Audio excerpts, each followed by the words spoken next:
GRD को अगर diagnose करना हो तो सबसे इम्पॉर्टेंट होता है सिम्टम्स। अगर मुझे टिपिकल सिम्टम्स मिलते हैं पेशेंट के, जो मैंने दो बताया आपको, हार्ट बर्न और रिगर्जिटेशन, और अगर चेस्ट पेन जो कि आपने कार्डियक रूल आउट कर लिया वो मिल रहा है, तो मैं डायरेक्टली पेशेंट को ट्रीट कर देते हैं हम लोग। ठीक है, उसमें आप 2 से 4 वीक का ट्रायल देते हैं, है ना, एसिड सप्रेसिंग मेडिकेशंस का, और रिस्पॉन्स देखते हैं। लेकिन अगर मान लीजिए कि सिम्टम पेशेंट को ये है ही नहीं, है ना, पेशेंट को एटिपिकल सिम्टम्स आ रहे हैं, या सिम्टम बहुत ही कम है, कभी कभार आ रहे हैं, लेकिन पेशेंट बहुत कंसर्न्ड है, या आपको होर्सनेस लग रही है वॉइस में, या आपको गले में थोड़ी सी खराश टाइप की लग रही है, आपको डकारें बहुत आ रही हैं, है ना, तो वैसे केसेस में ना ये एटिपिकल सिम्टम्स में हमें बाकी सब टेस्ट की हेल्प लेने होते हैं।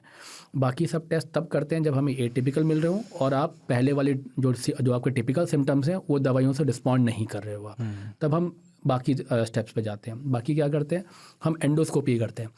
एंडोस्कोपी में पाइप डालते हैं और जो ईज़ोफेगस जो है, जो उसका लोअर वाला पार्ट है, उसको देखते हैं। अगर उसमें पर्टिकुलर ग्रेड की इंजरीज अगर मिलती हैं हमें, तब हम बोलते हैं कि भाई ये जो हो रहा है ये जीईआरडी की वजह से ही इसको हो रहा है, ये इंजरी डेफिनेट है, मतलब सिम्टम भी उसकी वजह से आ रहे हैं, तो हम ट्रीट करते हैं क्या उसको। कैंसरस भी है क्या ये? कैंसरस हो सकता है, मैं आता हूँ उसके आपका कैंसरस के लिए जी। आपके।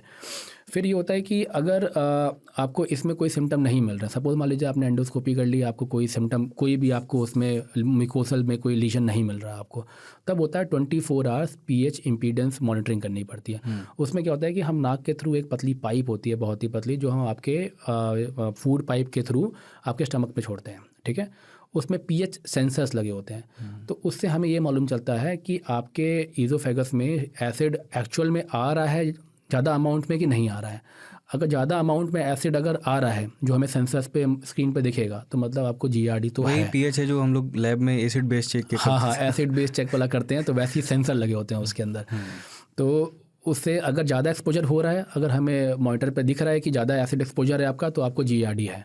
अब कभी कभी क्या होता है कि आपको एसिड एक्सपोजर कम मिल रहा है, या आपको बिल्कुल ना के बराबर मिल रहा है, लेकिन आपको रिफ्लक्स उसमें आ रहा है, हमें दिख रहा है मॉनिटर पे कि हाँ आपको रिफ्लक्स थोड़ा सा हुआ है, आपके सिम्टम भी आ रहे हैं। तो ऐसे केस में ना, अगर आप उसको एसिड सप्रेस करने की दवाई देंगे तो नहीं काम करेगी उसको, क्योंकि एसिड तो ज़्यादा आ ही नहीं रहा उसमें।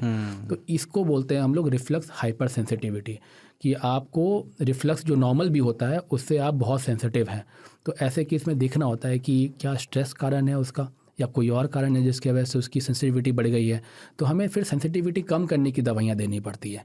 ठीक है, कभी कभी होता है कि अब हमने स्क्रीन पे देख रहे हैं आपको सिम्टम, तब भी आपको पेन हो रहा है, यहाँ पे आपको बीच बीच में पेन यहाँ टिपिकल होता रहता है। अब हमने देखा टेस्ट पे कि भाई ना ही आपका ज़्यादा एसिड एक्सपोजर है, ना ही आपका रिफ्लक्स हो रहा है, आपको सिम्टम कोई और टाइम पे हो रहे हैं, रिफ्लक्स कोई और टाइम पे हो रहा है, तो मतलब आपको जीआरडी तो है ही नहीं, आपको फंक्शनल हार्ट बर्न है। वो भी होता है because of increase sensitivity of the oesophageal area, या तो उसके सराउंडिंग जो स्टमक है या कोई उसकी और हार्ट सेंसिटिविटी डिजीज बढ़ भी गई। हो सकती है। हार्ट डिजीज़ भी रूल आउट करने के बाद ही हम इस पे आएंगे, तो अच्छा। वो हो सकता है। तो ऐसे हम लोग मूव करते हैं टूवर्ड्स मतलब diagnosis and towards giving a personalise therapy to the patient ऐसे केसेस में। अब आपने पूछा था मुझसे कि क्या कैंसर बन सकता है। देखिए, होता ये है कि अगर बार बार एसिड ईजोफेगस में लगे, बार बार अगर एसिड जाए, हमारे ईजोफेगस ना बनी नहीं है एसिड के एक्सपोजर के लिए। जो ईजोफेगस की जो लाइन है, जो फूड पाइप की लाइन, वो बनी नहीं है एसिड को इसीलिए वो झेलने के लिए, वॉल्व जो है स्पिंचर बनाया हुआ है। बनाया हुआ है। तो अगर वो बार बार एसिड लगता है लोअर पार्ट ऑफ ईजोफेगस में, तो ईजोफेगस भी ना खुद से रिएक्ट करती है बचाने के लिए। अब क्या करती है रिएक्ट, पहले तो इंजरी हो जाएगी एसिड से, आपको इरोजन मिल सकता है, उसमें अल्सर आ सकते हैं उसमें, जो कि कॉम्प्लिकेशन होते हैं ऑफ जीईआरडी। कभी कभी लॉन्ग टर्म रहेगा तो सिकुड़न हो जाएगी उसमें, तो आपको खाना फंसना शुरू हो जाएगा उसमें। और अगर ये सब भी नहीं होता है आपको, तो भले ही आपको खाना नहीं फंस रहा, आपको पेन नहीं हो रहा, तो म्यूकोसा जो होती है वो लड़ने के लिए एसिड से खुद को चेंज कर लेती है, जो ईजोफेगस की म्यूकोसा होती है। ये जो चेंज होती है इसको बोलते हैं बैरेट्स ईजोफेगस बोलते हैं इसको। ये जो होती है बैरेट ईजोफेगस, ये होती है प्री मैलिग्नेंट, मतलब कि इसमें कैंसर बनने के चांसेस हैं इसमें आगे।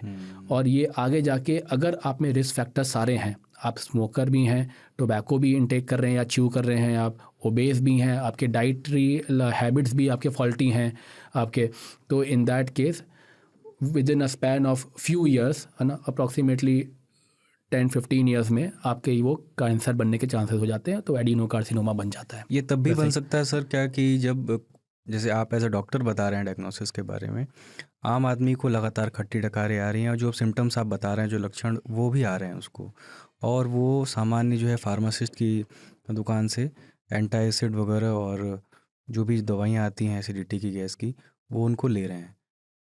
और ये एक कल्चर सा बन गया है कि आपस में लोग डिस्कस कर लेते हैं कि हमको ये होता है तो हम ये दवा लेते हैं, आप भी लिया करिए।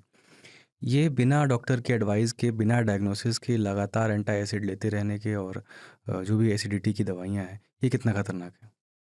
देखिए भाईचारा आपस में मेंटेन करिए, अच्छी बात है ना। आपस में दवाइयाँ पूछिए, जो कॉमन दवाइयाँ हैं इसको हम लोग बोलते हैं ओवर द काउंटर मेडिकेशंस, है ना। तो ये बनी है ताकि आप जाके डायरेक्टली ले सकें, तो लेने में कोई दिक्कत नहीं है, लेकिन तब तक सही है जब तक आपके सिम्टम माइल्ड है और कभी कभार होते हैं। ये ओकेजनल एसिड रिफ्लक्स में काम करता है। लेकिन आपको बहुत फ्रीक्वेंट है अगर सिम्टम्स, आपको बार बार अगर ऐसे सिम्टम्स हो रहे हैं, तब मेरे ख्याल से आपको पहले डॉक्टर से कंसल्ट करना चाहिए, इसलिए ताकि आप ये देखें कि क्या आपको एसिड न्यूट्रलाइज करने वाली दवाइयों की नीड है कि आपको एसिड सप्रेस करने की दवाइयों की नीड है, ठीक है। और अगर आप बहुत ही फ्रीक्वेंट दवाई लेंगे जो कि एसिड को न्यूट्रलाइज करती है, तो आपको उसके साइड इफ़ेक्ट आ सकते हैं।